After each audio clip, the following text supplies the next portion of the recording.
This week we're taking a look at why Jesus cannot seem to stand still in the beginning of Mark's gospel.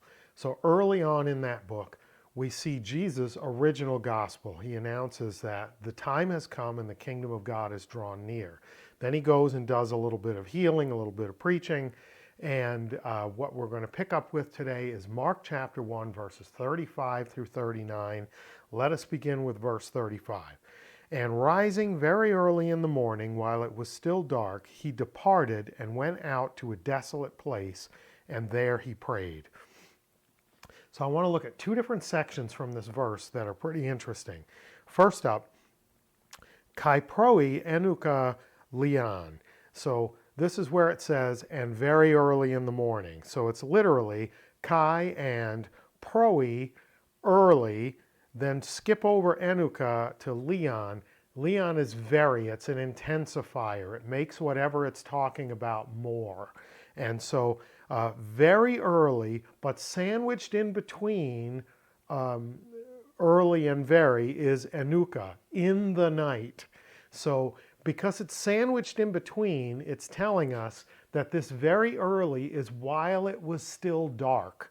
So Jesus, very early in the morning, while it's nighttime, but it's near the end of the night, it's early in the day, but too early for there to be light. It's still dark out. Then we get these verbs, a participle and two finite verbs. Anastas, after rising up, ex elthein, he went out, kai apelthein, and he departed. So what happened? Early in the morning, while it was still dark, Jesus got up from wherever he and his little group were sleeping. He got up, he went outside, and he left. And we're told he went to a deserted place, a desolate area, and he went there for the purpose of praying. So let's carry on and go to verses 36 and 37. And Simon and those who were with him searched for him, and they found him and said to him, everyone is looking for you. There's a great little nugget here. Kai katadioxen auton, Simon kai hoi met autu. So the really interesting part is, so let me go to Simon kai hoi met autu. Simon and those with him. Simon and the ones with him. So the group of Jesus followers. But here's the thing. Kata dioxen auton, he hunted him down, or they hunted him down. So it's Simon and the group. So let's say they hunted him down. Kata dioxen, in all of its uses outside the New Testament, has sort of a negative connotation. It's an intense search. Here in this verse, it's not a negative, it's a positive, but he uses a very intense form of looking for someone. They hunted him down like they were feverishly searching to find Jesus. And when they found him, what did they tell him? They said, everyone is looking for you.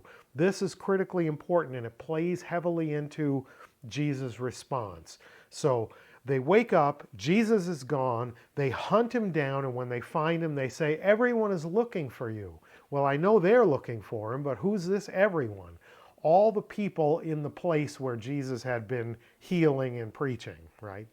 They want to know where he went because they are intensely drawn to him. Let's move on to 38.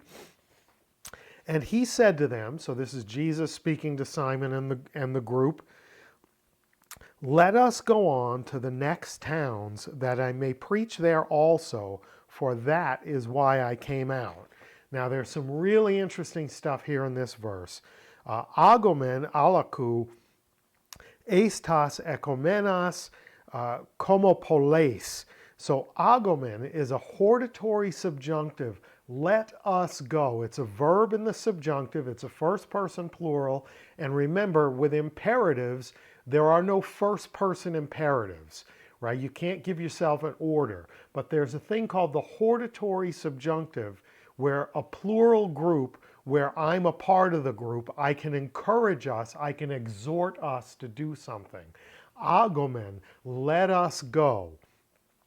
right? So ago is I lead, but when it's applied to in this hortatory subjunctive in the plural, it's like let's lead ourselves, let's go somewhere. And where does he say they should go? Alaku, elsewhere, anywhere else, someplace that's not here. Very interesting. And then he gives us a description of the kind of places he wants to go.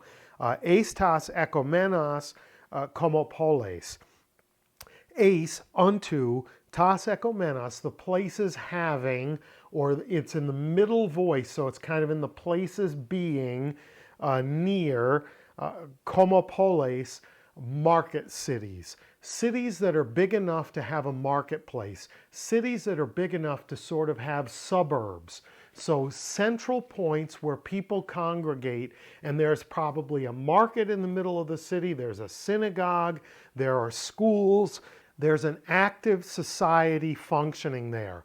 If there are suburbs, there are enough people there for him to reach numbers, right? He's not going door to door, house to house. He's going to places where there's a marketplace in the center of town, where there's a synagogue, where he can communicate his message to large groups of people. And it's in the plural because he's not looking to prefer this place to another place.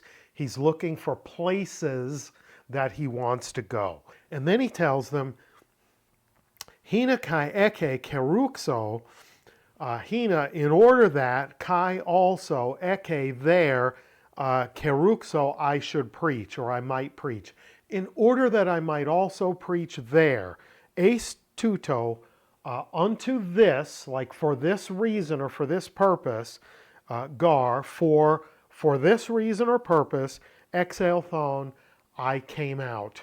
I either came out of the house this morning to go off and leave where we were yesterday, or perhaps more significantly, I came out in the sense of the kingdom of God has drawn near, part of that original gospel message. So preaching elsewhere is the purpose for which he came out, right? The time has come, the kingdom of God has drawn near. I'm here to tell people that. I'm not here to set up a camp in one spot. I'm not here to become a fixture in a location. I'm here to tell people the good news. The time has come and the kingdom of God has drawn near. So he chose the suburbs around market cities, places with a significant population, and went there to preach because he is, by definition, an itinerant preacher. Itinerary means travel plan.